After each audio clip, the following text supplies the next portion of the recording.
કાંડને લઈને મોટા સમાચાર સામે આવી રહ્યા છે। હાલ ગુજરાત હાઈકોર્ટમાં વડોદરાના હરની બોટ કાંડને લઈને સુનાવણી ચાલી રહી છે, ત્યારે રિપોર્ટ જોયા બાદ ગુજરાત હાઈકોર્ટે કહ્યું છે કે શબ્દોની માયાજાળમાં સત્ય છુપાવવાનો પ્રયાસ છે। ગુજરાત હાઈકોર્ટે હુકમ કર્યો છે કે પૂર્વ મ્યુનિસિપલ કમિશનર વિનોદ રાવ અને એચ.એસ. પટેલ સામે ખાતાકીય તપાસ અને શિક્ષણાત્મક કાર્યવાહી કરવામાં આવે। વડોદરા હરણીકાંડ દુર્ઘટના અંગે મોટા સમાચાર સામે આવ્યા છે। ગુજરાત હાઈકોર્ટે આ અંગે મહત્વનો હુકમ કર્યો છે। વડોદરાના તાત્કાલિક મનપા કમિશનર એચ.એસ. પટેલ અને વિનોદ રાવ સામે ખાતાકીય તપાસ અને શિક્ષણાત્મક કાર્યવાહી અંગે હાઈકોર્ટે હુકમ કર્યો છે। હરની બોટ કાંડમાં આ બંને અધિકારીની બેદરકારી છે।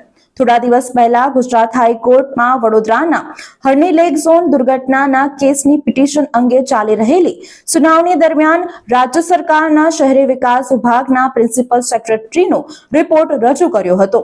જો કે એડવોકેટ જનરલ કમલ ત્રિવેદીએ હાઈકોર્ટમાં રિપોર્ટ અંગે સ્વીકાર કર્યો હતો કે વડોદરા મહાનગરપાલિકાના કમિશનરની જવાબદારી બને છે અને રાજ્ય સરકાર જવાબદાર તમામ અધિકારીઓ સામે ખાતાકીય તપાસ કરવા પણ તૈયાર છે, જેના પર ગુજરાત હાઈકોર્ટ દ્વારા કડક ટિપ્પણી કરાઈ હતી।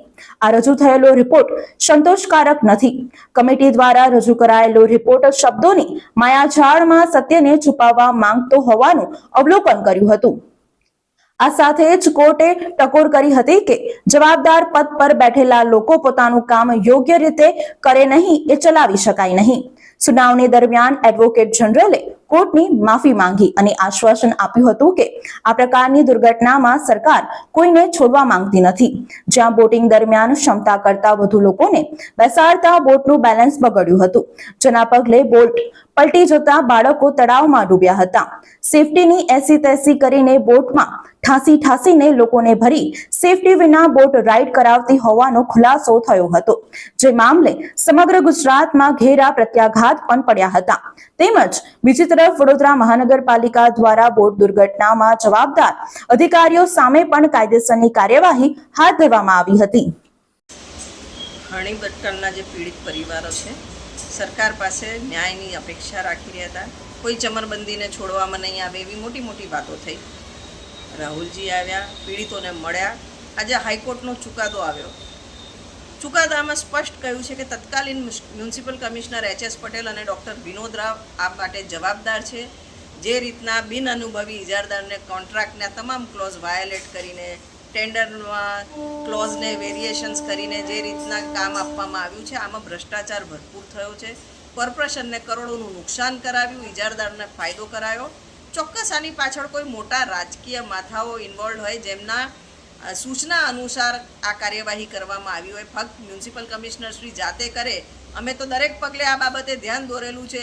જો કોઈ રાજકીય દબાણ અને રાજકીય પીઠબળ ના હોય તો આ રીતના નિર્ણય મ્યુનિસિપલ કમિશનર શ્રી પોતે ના લઈ શકે। તો અમારી હવે ડિમાન્ડ એ છે કે જ્યારે રાજ્ય સરકારે તો આ કમિશનર્સને બચાવવાનો બી પ્રયત્ન કરેલો, ઉપલા અધિકારીઓને બી બચાવવાનો પ્રયત્ન કરેલો, કોર્ટે ટકોર કરેલી કે જે રિપોર્ટ આપ્યો છે અર્બન ડિપાર્ટમેન્ટે, એ રિપોર્ટ કોર્ટે ફગાવી કાઢ્યો અને ફરીથી રિપોર્ટ આપવાની વાત કરી।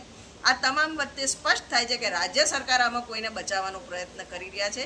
એ કયા વગદાર નેતાઓ હતા જેના કહેવાથી ને કોના ફાયદા માટે આખો નિર્ણય લેવાયો છે, એ હકીકત બહાર આવી જોઈએ ને આ તત્કાલીન કમિશનર શ્રી એમના નામ બહાર પાડી શકે, એમની તપાસ થવી જોઈએ। એ બાબતે આજે અમે આપને રજૂઆત કરવા માંગીએ છીએ અને અમારી ડિમાન્ડ છે કે જ્યાં સુધી એ કયા વગદાર લોકો, કયા રાજકીય નેતાઓ આમાં સંડોવાયેલા હતા, ભારતીય જનતા પાર્ટીના જે રાજ્યનું વહીવટ છે અત્યારે કોણે બચાવવાનો પ્રયત્ન કરી રહ્યો હતો, કેમ આવા ખોટા રિપોર્ટ આપ્યા, એ તમામની તપાસ થવી જોઈએ અને સાચા નામો બહાર આવવા જોઈએ।